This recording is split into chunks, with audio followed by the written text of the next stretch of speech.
The metal hull of the Confederation patrol ship Stellar Harmony hummed with the quiet energy of deep space travel. Captain Tae-min stood on the bridge, his forearms crossed behind his back as he watched the stars through the main viewing screen. His blue skin had the pale tint that came from too many months in space, and his large black eyes reflected the distant light of an unknown sun. "Captain," called Yuki from her position at the communications console. Her voice carried the musical quality of her species, each word rising and falling like a song. "We have something on long-range sensors." Tae-min turned toward her, his interest sparked. They were far from any known shipping lanes, deep in the empty space between star systems. Finding anything out here would be unusual. "What kind of something?" he asked, moving closer to look over her shoulder at the sensor readings. "A vessel, sir. Small. Maybe 1,000 meters long. It appears to be drifting." Yuki's fingers danced over her controls, pulling up more information. "No active engines. No communication signals. It looks dead in space." Tae-min studied the data. The ship's design was strange. Most galactic vessels were smooth, curved things built for efficiency and speed. This one looked like someone had welded metal plates together without much care for beauty. It was angular and rough, with parts sticking out in odd directions. "Any signs of life?" he asked.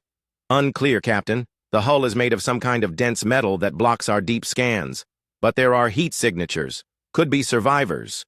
Tae-min nodded. Confederation law was clear about situations like this.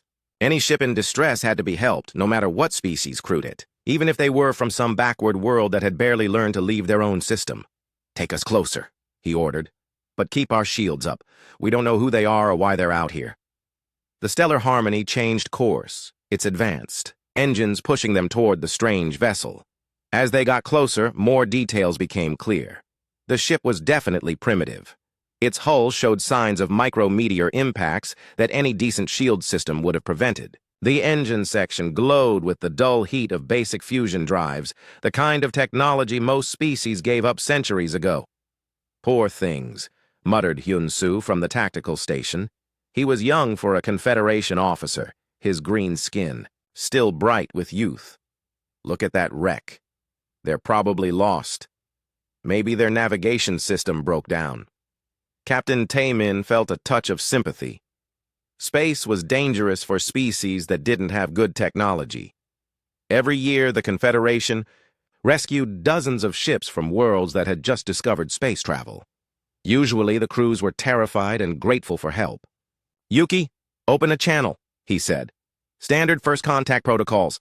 Let's see if anyone's alive over there." Yuki's hands moved over her console, sending out a basic greeting signal on multiple frequencies. The message was simple, translated into the most common galactic languages. "This is the Confederation vessel Stellar Harmony. We detect your ship is in distress. Do you require assistance?" For a moment, there was only static. Then the communications system crackled to life. "This is Lieutenant Jinwoo of the ESV Wanderer," came a calm, steady voice. "Please state your intentions." Captain Tae-min blinked in surprise. The voice was so controlled, so professional. Most species they rescued were panicked or confused. This Jinwoo sounded like he was sitting in a comfortable office, not drifting helplessly in space. "Lieutenant Jinwoo," Tae-min replied. "We are a Confederation patrol ship. We detected your vessel and wanted to offer assistance. Are you experiencing mechanical difficulties?" There was a pause. Then Jinwoo spoke again, and something in his tone made the hair on Captain Tae-min's arms stand up. "Negative on assistance, Captain. We are operating normally. However, since you have initiated contact, I am required to patch you through to Earth Control. Please stand by." "Earth Control?" Yuki whispered, her musical voice suddenly flat with confusion.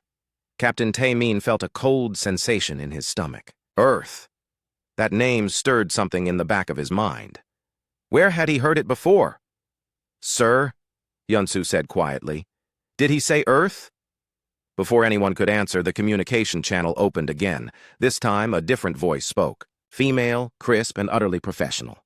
"This is Earth Control to unknown vessel. You are speaking with Terran Space Command. How may we assist you?" The bridge of the Stellar Harmony fell completely silent. Captain Taemin stared at the communication console as if it had turned into a venomous snake. Earth, Terran. Those words triggered memories from his childhood, stories his grandmother used to tell him when he misbehaved. "If you don't listen to your parents," she would say, "the humans from Earth will come for you. They're the monsters that live in the dark between the stars." But those were just stories, fairy tales to scare children. Earth wasn't real. Humans weren't real. Were they, Captain? Yuki's voice was barely a whisper. Should I respond? Taemin's mouth was too dry to speak. Around the bridge, his crew stared at him with wide eyes. Everyone knew the stories. Every species in the galaxy had them. Earth, the death world. Humans, the warriors who were too violent for their own good. The species that had nearly destroyed itself before reaching the stars. But they were myths. Legends, things that parents used to make their children behave. "Sir," came the voice from Earth Control again. "We're waiting for your response. Are you experiencing communication difficulties?" Captain Taemin forced himself to speak. "This is Captain Taemin of the Confederation patrol ship Stellar Harmony. We detected your vessel and wanted to offer assistance." "That's very kind of you, Captain," the woman replied. Her voice was warm now, almost friendly. "I'm Sora, Duty Communications Officer. The Wanderer is on routine patrol. Is there something we can help you with?" Routine patrol. The words hit Taemin like a physical blow. If this ship was on routine patrol, that meant there were others, maybe many others. We were just checking on your status," he managed to say. "All green here, Captain. Though I should ask, what brings a Confederation vessel so far out? You're well beyond your usual patrol routes." How did she know about Confederation patrol routes? Captain Taemin felt sweat forming on his forehead. No primitive species should know anything about Confederation operations. "We're on extended patrol," he said carefully. "Understood. Well, if you need anything, just let us know. Earth Control is always happy to help fellow spacers. Have a safe journey." The communication channel closed, leaving the bridge in absolute silence. Captain Taemin stared at the primitive-looking vessel on his screen. It didn't look threatening. It looked like scrap metal held together with hope and prayer. But if the stories were true, if humans were real, then appearances meant nothing. His hands shaking, he reached for the ship's internal communication system. "All hands," he announced, his voice barely steady. "This is the captain.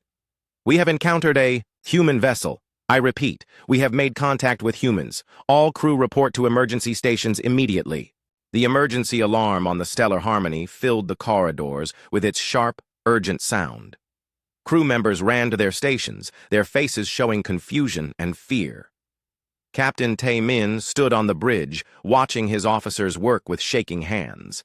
"Sir," Hyun-soo called out from his tactical station. "All weapon systems are online, shields at maximum power. But, Captain, what exactly are we facing?" Taemin didn't answer immediately. He was thinking about the stories, trying to remember. Details he had dismissed as fairy tales. Earth, the death world where everything tried to kill you. Humans, the species that had survived by becoming more dangerous than their planet. Warriors who never surrendered, never gave up, never showed mercy to their enemies. "Yuki," he said quietly, "pull up everything we have on Earth in the computer files." Yuki's fingers moved over her console. After a moment, she looked up with wide eyes. "Captain, there's almost nothing here. Just a few references in the oldest mythology files. Most of it is marked as unconfirmed legends." "Read it to me," Taemin ordered. Yuki cleared her throat. "Earth, also called Terra. Supposed home world of the human species. Described as a high-gravity death world with extreme weather, dangerous predators, and toxic atmosphere. Humans described as bipedal mammals, highly aggressive, capable of surviving in almost any environment. Known for never surrendering in combat. Status: mythical, no confirmed sightings." The bridge fell silent again. No confirmed sightings. But they had just talked to humans. Real, living humans who knew their patrol routes and spoke with calm authority. "There's more, sir," Yuki continued. "It says here that humans supposedly fought a great war among themselves. Nuclear weapons, chemical weapons. They almost destroyed, their own planet before they learned to work together. The stories say they turned their weapons on other species when they reached space. Hyun-soo made a strangled sound. "Captain, look at this." Everyone turned to the tactical display. Hyun-soo had been running deep scans of the surrounding space, looking for other threats. What he found made Captain Taemin's blood turn to ice. "These readings," Hyun-soo said, pointing at the screen, "I thought they were asteroids, space debris. But look at the patterns." The display showed dozens of objects scattered throughout the system. At first glance, they looked like rocks floating in space. But when Hyun-soo enhanced the image, the truth became clear. They weren't rocks. They were ships. "How many?" Taemin whispered. 47 that I can count. Maybe more. They're using some kind of stealth technology.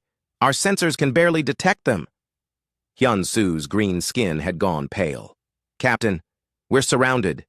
The human ship they had first spotted suddenly looked different. It wasn't a lost vessel in distress. It was bait. The humans had been watching them, studying them, maybe for hours or days. The stellar harmony had walked right into a trap. "Sir," Yuki said, her voice shaking, "I'm getting a communication request from Earth Control again." Captain Taemin wanted to run. Every instinct told him to jump to faster-than-light speed and get as far away as possible. But running might make the humans angry. And if the stories were true, making humans angry was the last thing you wanted to do. "Put it through," he said. The same female voice filled the bridge. "Captain Taemin, this is So-Ra from Earth Control. We've noticed some unusual energy readings from your ship. Is everything all right?" They knew. Of course they knew. The humans probably had sensors that could read the stellar harmony like an open book. We're fine," Taemin managed to say. "Good to hear. I have Commander Boram here who wanted to speak with you. She's our duty officer today." A new voice came through the speakers. Older, more experienced, with an edge of authority that made Captain Taemin stand straighter without thinking about it. "Captain Taemin, this is Commander Boram. I understand. This is your first encounter with human forces. How are you holding up?" First encounter with human forces. The words hit like hammer blows. Forces, plural. Not just one ship, but an organized military presence. "We're managing," Taemin said carefully. "That's good. A lot of species find their first meeting with us a bit overwhelming. We've had crews pass out, go into shock, even try to self-destruct their ships rather than face capture." Boram's voice was conversational, almost casual. "Of course, we're not here to capture anyone. We're just doing our job, same as you. Self-destruct." Other species had chosen to blow up their own ships rather than fall into human hands. What did that say about what humans did to prisoners? "Your job?" Taemin asked, though he wasn't sure he wanted to know the answer. "Patrol duty, keeping an eye on Confederation movements in this sector, standard intelligence gathering. Nothing exciting." Boram paused. "Though I have to say, your ship is interesting. We don't see many Confederation vessels this far out. What brings you to our neighborhood?" "Our neighborhood." The humans claimed this entire region of space as theirs. How long had they been here? How much of the galaxy did they control? "We're on routine patrol," Taemin said, using the same words the humans had used. "Of course you are." There was amusement in Boram's voice now. "Well, we won't keep you from your duties. But Captain, a word of advice? Next time you want to scan for hidden ships, you might want to use tighter beam frequencies. Your current sensors are a bit obvious." The communication ended, leaving the bridge in stunned silence. The humans had been watching them scan for hidden ships. They knew every move the stellar harmony had made. "Captain," Hyun-soo said quietly, "I'm reading power signatures from those hidden ships. The energy levels, they're impossible.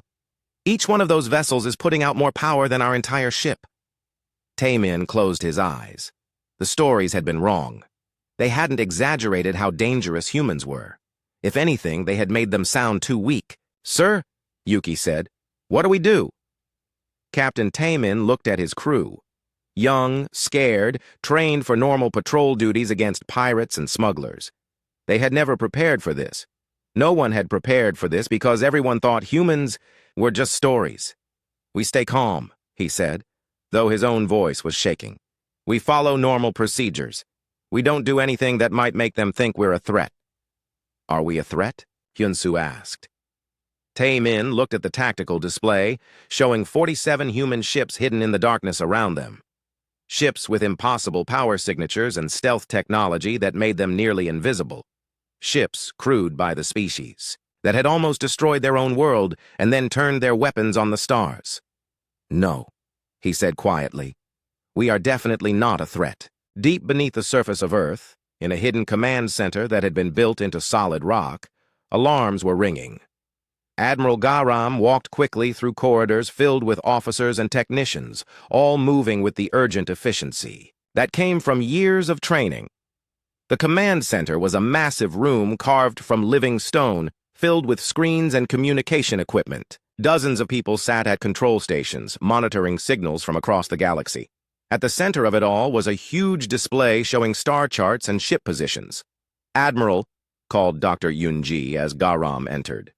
She was a small woman with sharp eyes and graying hair, the kind of person who noticed everything and forgot nothing. "We have the full communication log from the contact." Garam stopped beside her workstation. "Play it back." The recorded voices of Captain Tae-min and his crew filled the command center. Garam listened to every word, every pause, every tremor of fear in the alien captain's voice. When the recording ended, he was quiet for a long moment.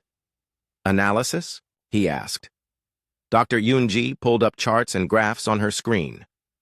"Fear responses off the charts. Heart rate elevated, stress patterns in the voice, stammering when discussing us directly. They know the stories, Admiral. They believe we're the monsters from their fairy tales." "Good," Garam said quietly. "That makes this easier." Across the command center, Captain Minho appeared on one of the main screens. He was broadcasting from the bridge of the stealth ship Silent Hunter, somewhere in deep space near the alien patrol vessel. His face was calm but alert, the expression of a man who had spent years hunting in the darkness between stars. "Admiral," Minho said, "we have the alien ship completely surrounded. 32 stealth vessels in position. They've detected some of us, but not all. Their sensors are decent, but not great." "What's your assessment of their capabilities?" Garam asked. "Standard Confederation technology. Nothing we haven't seen before.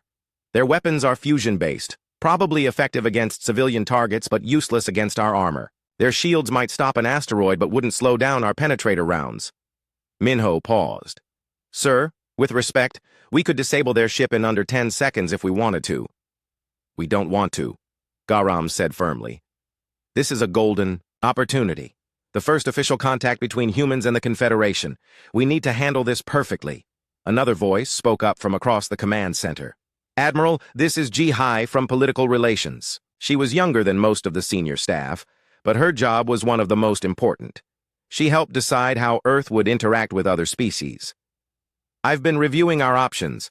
We have 3 basic choices." Garam nodded for her to continue. "Option 1. We pretend to be a primitive species. Let them think we're barely capable of spaceflight. This keeps us hidden, but limits what we can learn." "Option 2, Garam asked. "Full revelation. Show them exactly what we're capable of. Demonstrate our technology, our military strength, our intelligence networks. This would establish us as a major power immediately." And Option 3? Ji-hai smiled, and it wasn't entirely pleasant. "Controlled revelation. We let them know we're dangerous, but we don't show them how dangerous. We confirm their worst fears while keeping our real capabilities secret." Dr. Yunji looked up from her psychological analysis. "Admiral, based on their fear response, I recommend Option 3. These aliens are already terrified of us. If we show them too much, they might panic and do something stupid. But if we show them too little, they might think we're weak." Garam studied the star chart showing the position of the alien patrol ship. Around it, barely visible even to human sensors, were the stealth ships of Captain Minho's fleet. Each one was a masterpiece of human engineering, built in secret shipyards and armed with weapons that most species couldn't even imagine. "Captain Minho," he said, "how long have you been tracking this Confederation patrol?" 72 hours, sir. We picked them up when they crossed into Sector 7. We've been watching them, learning their procedures, studying their technology." "Did They detect you at all during that time? Not until we wanted them to, Admiral. And even then, they only found about half our ships. Garam nodded. That was exactly what he wanted to hear. The aliens thought they had found some of the human fleet, but they had no idea how many ships were really out there. Jihai, he said, I want you to coordinate our response. We're going with option 3. Let them know we're real. Let them know we're watching them, but keep our full capabilities hidden. Understood, Admiral. What about their reports back to Confederation Command? They'll report what they've seen. A few human ships with unknown technology. That will be enough to get the Confederation's attention without starting a panic. Garam turned to Dr. Yunji. Doctor, I want you to monitor their psychological state. If they start to break down, we need to back off. Already on it, Admiral. I'm tracking stress levels in their communications. So far, they're scared but functional. On the main screen, Captain Minho was reviewing tactical data. Admiral, should we reveal any additional ships? They've only detected about 20 of our vessels. We have over 100 in this system. No, Garam said firmly. 20 is enough to make them nervous. 100 would make them desperate. And desperate people do unpredictable things. Another voice spoke from across the command center. This was Wu Jin, head of intelligence analysis. Admiral, we're already getting intercepts of their internal communications. They're reporting to their superiors, requesting instructions. Confederation Command is going to know about us within hours. Perfect, Garam said. That's exactly what we want. For too long, we've been shadows in the dark. The galaxy knows we exist, but they think we're myths. It's time to step into the light. Dr. Yunji looked up from her console. Admiral, there's something else. The alien captain, Tae Min, he's requesting permission to withdraw from this system. He wants to leave. Are we going to let them? Jihaya asked. Garam considered this carefully. If they let the aliens leave, word would spread through the Confederation that humans were real and active in this region of space. If they kept them here, it might look like they were taking prisoners. We let them go, he decided. But we escort them to the edge of the system. Show them that we're in control, but we're not aggressive unless we have to be. Captain Minho nodded on the screen. Understood, Admiral. We'll give them a proper send-off. Let them see just enough of our capabilities to respect us. Not enough to truly understand what we can do. Good, Garam said. He looked around the command center, at all the people working to coordinate humanity's first official contact with galactic civilization. Ladies and gentlemen, we're about to step onto the galactic stage. Everything we do in the next few hours will determine how the rest of the galaxy sees us. Let's make sure they see us as allies they want to have, not enemies they need to destroy. Colonel Subin sat in her quiet office on Earth, watching multiple screens that showed the alien patrol ship from different angles. Her job was special. While other officers worried about weapons and shields, she studied minds. She understood how fear worked, how to use it as a tool, how to make enemies surrender without firing a shot. On her main screen, she could see Captain Tae Min pacing back and forth on his bridge.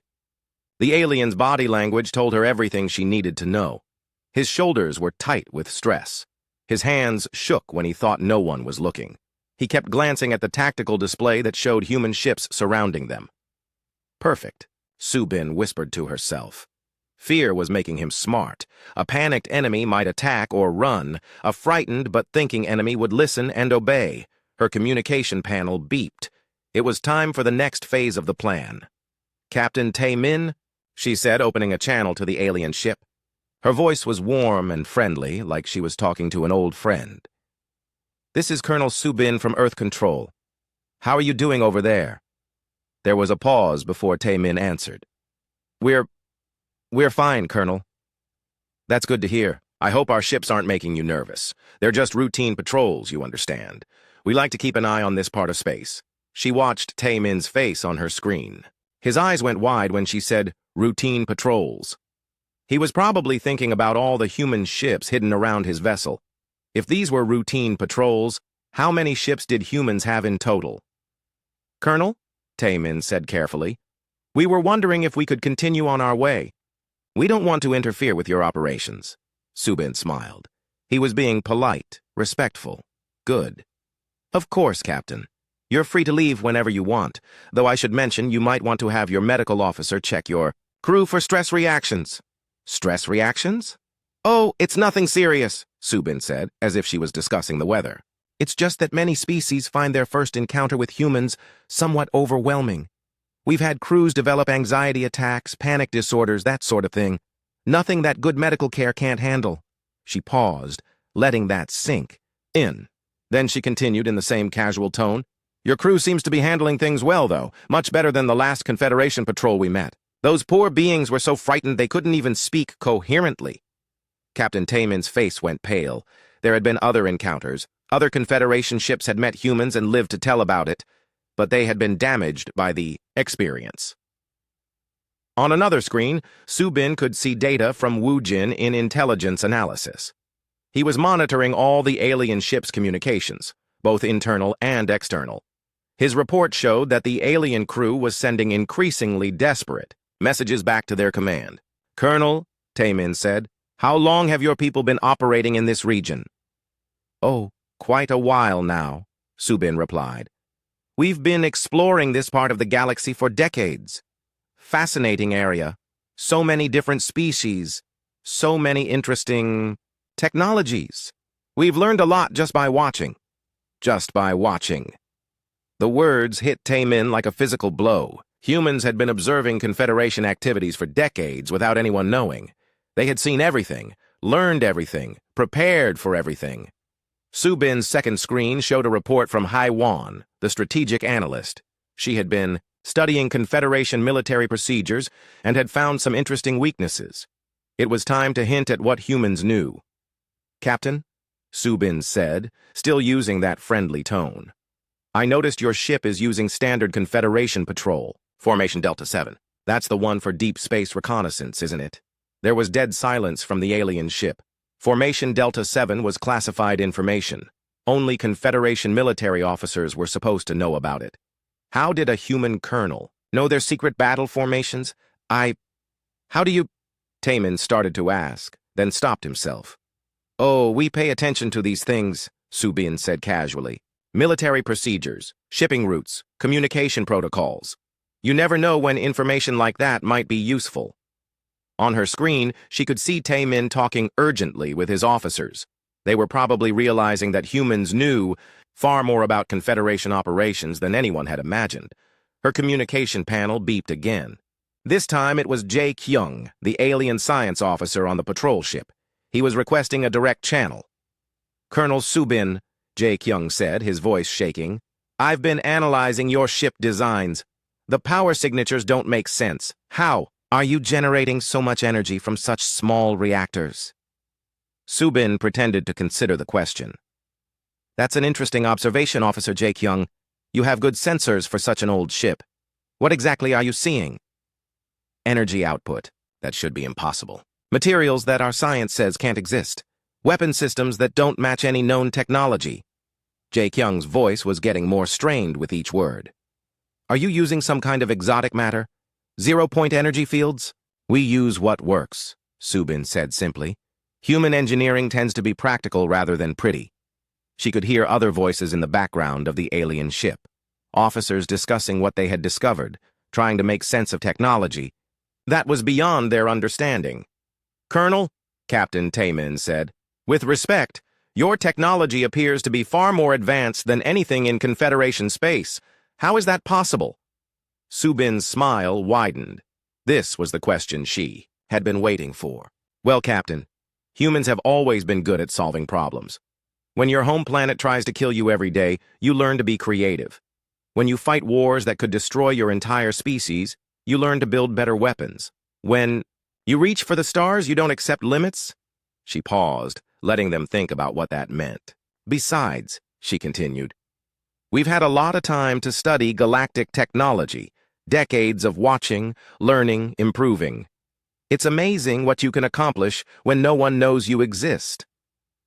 The alien ship's communication channel was quiet for a long time. Subin could imagine what they were thinking. If humans had been studying galactic technology for decades, if they had improved on everything they saw, then human capabilities were probably far beyond anything the Confederation could match. Colonel, Taemin said finally, We would like permission to leave this system and return to Confederation space. Of course, Captain. Like I said, you're free to go any time. We'll provide an escort to make sure you reach the system boundary safely. An escort? Just a few ships to see you off. Standard courtesy for visiting dignitaries. Subin's tone was still friendly, but now there was steel underneath. We wouldn't want anything to happen to you on your way home. The message was clear. The humans would escort them out to make sure they left, and to show them exactly how many ships were watching. The emergency session of the Confederation High Council had been called within hours of receiving Captain Taemin's report. President Il-sung sat at the head of the massive oval table, looking at the faces of representatives from 43 different species. Every one of them looked worried. General Chang Min stood at the front of the room, a holographic display showing the tactical situation. His forearms moved as he pointed to different parts of the star chart, explaining what the patrol ship had discovered. According to Captain Taemin's report, Chang Min said, his deep voice filling the chamber, the humans revealed at least 20 ships in that system. Our intelligence suggests there were probably more that remained hidden. A representative from the Outer Rim colonies raised one of her tentacles. General, are we certain these were actually humans? Not some species pretending to be the mythical Earth warriors? Chang Min's expression was grim. We've confirmed it through multiple sources. The technology signatures match theoretical projections for human engineering. The psychological profile fits the legends exactly. And most importantly, they knew classified Confederation military procedures that only our highest-ranking officers should know. The room erupted in worried voices. Representatives spoke in dozens of different languages, but the fear was universal. Humans were real. The monsters from their children's stories had been watching them for decades. President Il-sung banged his gavel for order. General Chang Min, what are your recommendations? Sir, we need to assume that human intelligence gathering has been extensive. They may know our ship designs, our weapons capabilities, our strategic weaknesses. From a military standpoint, we are completely exposed. Another representative spoke up. What about their numbers? How many ships do they have? Unknown, Chang Min admitted. If they've been operating in secret for decades, they could have hundreds or thousands of vessels. They clearly have advanced stealth technology and manufacturing capabilities that exceed our own. Yu Jin, the Confederation's chief intelligence analyst, stepped forward. She was young for such an important position, but her work was always accurate and thorough. Mr. President, she said, I've been analyzing the communication logs from the encounter. The humans were conducting a carefully planned psychological operation. They revealed just enough information to establish their superiority, without showing their full capabilities. What does that tell us about their intentions? Il-sung asked. They're not planning an immediate invasion, Yu Jin replied. If they wanted to conquer us, they would have done it already. Instead, they're positioning themselves for negotiation from a position of strength. As if summoned by her words, an aide rushed into the chamber and whispered something in President Il-sung's ear. His face went pale. Ladies and gentlemen, he announced, we have just received a message from Earth. They are requesting a formal meeting to discuss diplomatic relations. The chamber fell silent. After decades of believing humans were myths, the Confederation was about to meet them face to face. 3 days later, Ambassador Nari stepped off her ship at the Confederation capital. She was tall for a human, with short black hair and eyes that seemed to see everything. She wore a simple blue uniform with no decorations, except a small patch showing the Earth and Moon. President Il-sung met her at the landing platform, along with the entire High Council. Every representative wanted to see the legendary human ambassador, with their own eyes. President Il-sung, Nari said, extending her hand in the human greeting gesture. Thank you for agreeing to meet with us. Il-sung shook her hand carefully, surprised by how normal she seemed. He had expected someone more intimidating, more obviously dangerous. Nari looked like she could be anyone's neighbor. Ambassador Nari, he replied, this is indeed a historic moment. Please, let us escort you to the council chamber. As they walked through the corridors of the government building, Nari looked around with obvious interest. She asked polite questions about the architecture and made casual observations about Confederation culture. To any observer, she seemed like a tourist, not a representative of the galaxy's most feared species. But General Chang Min, walking behind them, noticed other things. The way Nari's eyes cataloged every security camera, every guard position, every exit. How she casually estimated the thickness of walls and the strength of doors. The human ambassador was gathering intelligence, even during a friendly tour. In the council chamber, Nari took her seat at the negotiating table. Across from her sat the most powerful leaders in Confederation space. She looked completely comfortable, as if this was just another day at the office. "Let's begin with the obvious question," President Il-sung said. "How long have humans been active in our space?" 47 years, Nari replied without hesitation. "We made our first contact with galactic civilization in 2178, but we decided to observe and learn before revealing ourselves." "You've been spying on us for nearly 5 decades?" General Chang Min asked, his voice showing his anger. Nari's expression didn't change. "We prefer to call it intelligence gathering. Every species does it. The difference is that we're better at it than most." Another council member leaned forward. "What do you want from us, Ambassador?" "Partnership," Nari said simply. "Earth has no interest in conquest or domination. We want trade agreements, technology sharing, and mutual security arrangements. And if we refuse?" Il-sung asked quietly. Nari was silent for a moment, choosing her words carefully. "President Il-sung, let me be very clear about something. Humans survived on a planet that tried to kill us every single day. We fought wars that could have ended our species. We built weapons that could crack planets and chose not to use them on ourselves." She paused, letting that sink in. "We are not aggressive by choice, but we are very, very good at violence when it becomes necessary. Right now, we're offering friendship. I strongly recommend you accept it." The council chamber was completely quiet. Everyone understood the message. Earth was not threatening war, but they were making it clear what would happen if diplomacy failed. Over the next week, the negotiations continued. Nari presented Earth's terms, which were surprisingly reasonable. Humans wanted recognition as a major galactic power, access to Confederation trade networks, and protection for human interests in space. In return, they offered advanced technology and military assistance. "Your fusion reactors are incredibly inefficient," Nari explained during one session. "We can show you how to improve power output by 300%. Your faster-than-light drives are reliable but slow. Our version can cut travel time in half." "What about your military technology?" General Chang Min asked. "Some things we'll share, others we won't," Nari replied honestly. "We'll provide defensive systems and non-lethal weapons. The more dangerous items remain human-only for now." President Il-sung understood. Earth was offering enough technology to make the partnership valuable, but keeping their most powerful weapons secret. It was smart negotiating.